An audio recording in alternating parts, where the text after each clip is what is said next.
Хәерле көннәр! Туган тел, татар теленең дәүләт йомгаклау аттестация эшенең бер бүлеген карап китәрбез. Ул да булса изложение. Нәрсә соң ул изложение? Аның критерийлары нинди? Буларның барысына да видео барышында җавап бирергә тырышырбыз. Бәйләнешле сөйләмнең бер төре буларак изложение укучыларны сөйләргә һәм язарга өйрәтүдә киң кулланыла торган методик алымнарның берсе. Ул укыганны, күргәнне яки ишеткәнне язма рәвештә бирүне күздә тота. Укучыларны текстны мөстәкыйль рәвештә, андагы фикерләрне бозмыйча, бәйләнешле һәм эзлекле итеп бирә белергә өйрәтә. Аларның логик фикер йөртүләрен үстерә. Сүз байлыгын арттырырга, грамматика, орфография һәм пунктуация буенча алган белем һәм күнекмәләрен ныгытырга, эчтәлекне сәнгатьле итеп бирү максаты белән телнең грамматик һәм стилистик чараларыннан файдалана белергә ярдәм итә.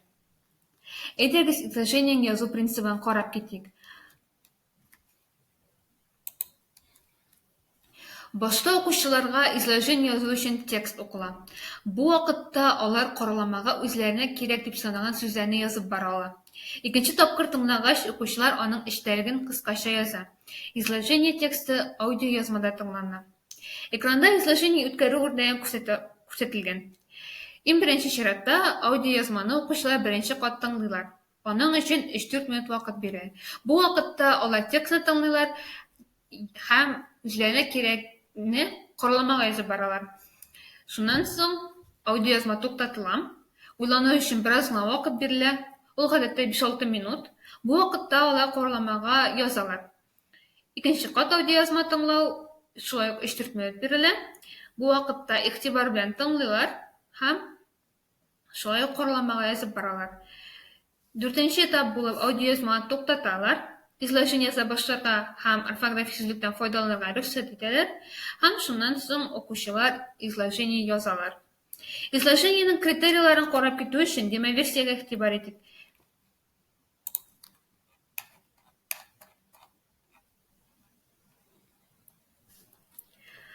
Иң беренче чиратта изложение микротемаларын билгеләп китәбез. Шуны унутмаска кирәк, изложениенең күләме 70 сүздән дә ким булмаска тиеш. Изложениенең язма критерийларын карап китәбез хәзер.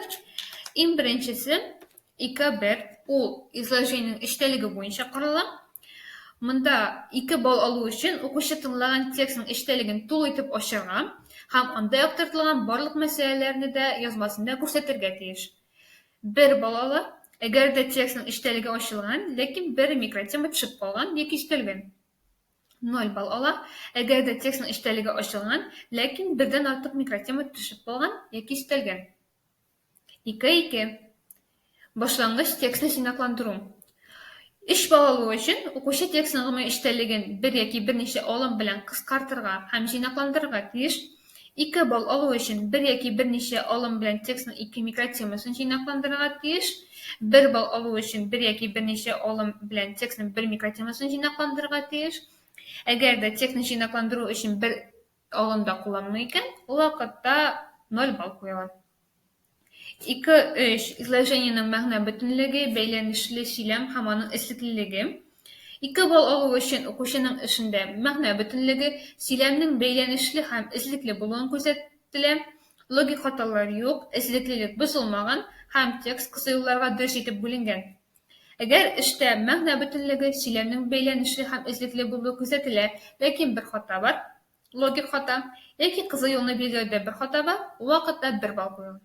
Әгәр дә эштә коммуникатив мәгънә сакланган, ләкин бердән артык логик хата яки кызыл юлны билгеләүдә 2 хата җибәрелгән булса, ул чиратта укучы 0 балл ала.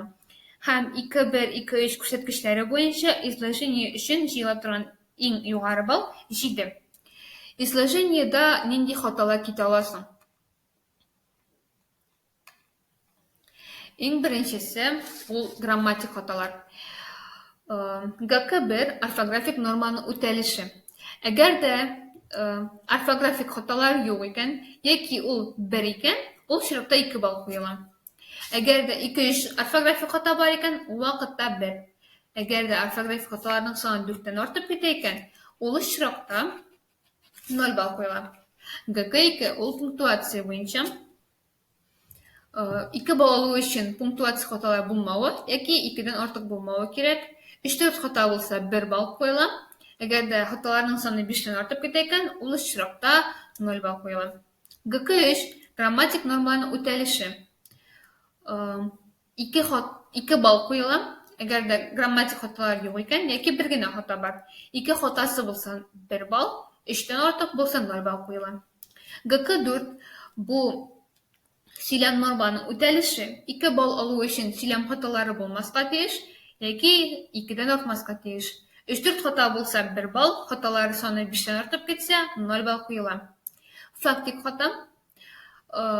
Материалны язмада бирүдә, шулай ук аңлауда яки терминал кулланышында фактик хаталар булмаса 2 бал куела. Әгәр дә 1 хата булса 1 бал куела, берничә хата булса 2-дән артып китсә 0 бал.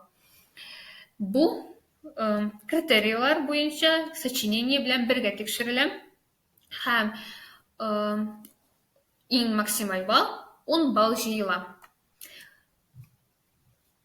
Грамоталыкны бәйләгәндә изложение һәм сочинение күләмен исәпкә алырга кирәк.